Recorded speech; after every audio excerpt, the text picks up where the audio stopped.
বিসমিল্লাহির রহমানির রহিম। আসসালামু আলাইকুম। আশা করছি সকলেই ভালো আছেন। আজ আমাদের খামারের আনন্দের দিন।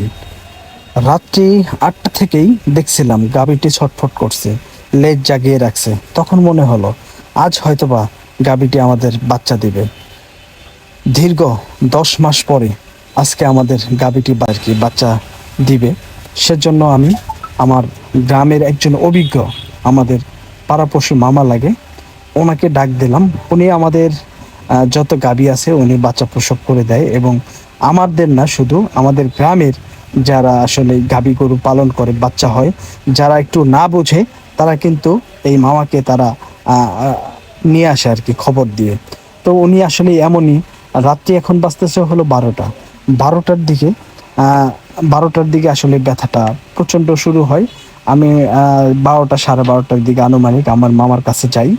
গিয়ে আমি বলছি, প্রথমে একটা ডাক দিছি যে মামা। বলতেছে কে? আমি বলছি মামা, আসলেই আমাদের গাভীটা আসলে মনে হয় আজকে বিয়াবে, তো মামা আপনার একটু যাইতে হবে।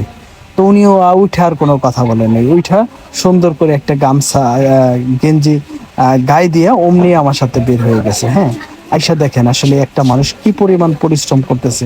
ওনাকে কিন্তু আসলে কেউ টাকাও দেয় না। হ্যাঁ, উনি কিন্তু আসলে মানবতার একজন ফেরিওয়ালা। তো উনি আসলে এই ধরনের কাজ করে থাকে, সামাজিক কাজ। ওনাকে যেন মহান আল্লাহ রাব্বুল আলামিন আসলে দীর্ঘ আয়ু বাঁচিয়ে রাখে। কারণ ওনার প্রচণ্ড চেষ্টাতে অবশেষে আমরা 5 থেকে 6 জন গরুটি টানাটানি করে, বাচ্চাটি টানাটানি করে আমরা অবশেষে আমাদের গাভীটা ডেলিভারি হইল। তো মার্শাল্লাহ, আসলেই খুবই সুন্দর গাভীটি। দেখেন এখনই বাচ্চা দিবে। গাভীটি আসলে এমনভাবে টানতেছি আমরা 4 জনে, গাভীটি শেষ পর্যন্ত পড়ে গেছে।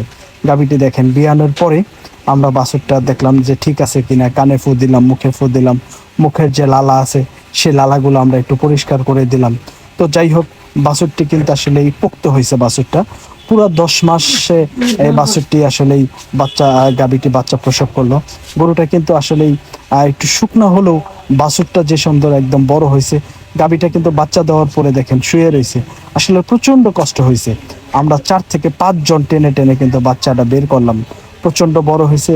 এটি একটা ফ্রিজিয়ান সার বাছুর হয়েছে। এই বাছুরটা আপনার আনুমানিক আমার বিশ্বাস যে 35 থেকে 40 কেজি ওজন হবে, কারণ অনেক বড় সড়ো হয়েছে। ঠিক আছে, এখানে যে আসলে এই যে মেঘনাল আছে, সে গরুকে আসলে ওই ঠোসের পানিটা খাওয়াইলে গরুটা খুব দ্রুত হয় এবং আবার প্রেগনেন্ট হয়, এবং কি ওর বুকের যে তৃষ্ণাটা, এটা মৃত্যু। কিন্তু এই গরুটা আসলে খাইলো না। হ্যাঁ, আমি কিন্তু এখন পর্যন্ত দেখি নাই যে আসলে বাছুরটা কি। আমি হাতায় হাতায় দেখতেছি, পরে অবশেষে দেখি বাছুরটি ষাঁড় বাছুর হয়েছে। মাশাআল্লাহ, খুবই সুন্দর একটি বাছুর মহান আল্লাহ রাব্বুল আলামিন আমাদেরকে আমাদের খামারে দান করলো। তো এই গাভীটা আসলেই বেশ কয়েকবার আমাদের প্রথম প্রথম বকনা অবস্থায় ছিল, তখন কিন্তু হিট কয়েকবার মিস করছে। হ্যাঁ, আমাদের ভপুরের ভেটেরিনারি সার্জন ডক্টর তারেক স্যারের পরামর্শে আমি প্রেসক্রিপশন মতে আমি কিছু ওষুধ খাওয়াইছিলাম। সেই ওষুধগুলো খাওয়ার পরে গরুটি ইনশাল্লাহ আল্লাহর রহমতে হিটে আসে, এবং আমি বীজ দেই, এবং বীজটা কনসেপ্ট করে দীর্ঘ 10 মাস পরে পূর্ণ একদিন বাকি আছে, 10 মাস আর কি। 10 মাসের একদিন বাকি আছে। আল্লাহর রহমতে 10 মাসের মধ্যে গাভীটি পূর্ণ দিন হয়ে আসলে গাভীটা বিয়াইলো। তো মহান আল্লাহর কাছে অশেষ অশেষ শুক্রিয়া আল্লাহর দরবারে যে আমাদের এত সুন্দর একটি বাচ্চা দিছে। আসলে দীর্ঘ অনেক দিন পরে আমাদের গরুর খামারে বাচ্চা হইলো। আসলে আমরা খুশি, আত্মহারা। তো আমাদের বাছুরটা কেমন হয়েছে এবং গাভীটা আসলে কয় কেজি দুধ হতে পারে অবশ্যই আমাদেরকে জানাবেন। তো সকলেই ভালো থাকবেন। আমাদের মা এবং বাচ্চাটার জন্য সকলেই দোয়া করবেন। বাচ্চাটা আমাকে ভাই বলতেছে যে কয় কেজি ওজন হবে।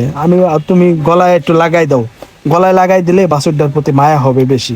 পরে আমি চেষ্টা করলাম গলায় দেওয়ার জন্য, একা তো দূরের কথা, ভাইকে নিয়েও পারলাম না। মাশাআল্লাহ, বাছুরটি অনেক সুন্দর হয়েছে। সকলেই ভালো থাকবেন, সুস্থ থাকবেন, আমাদের জন্য দোয়া করবেন। আসসালামু আলাইকুম।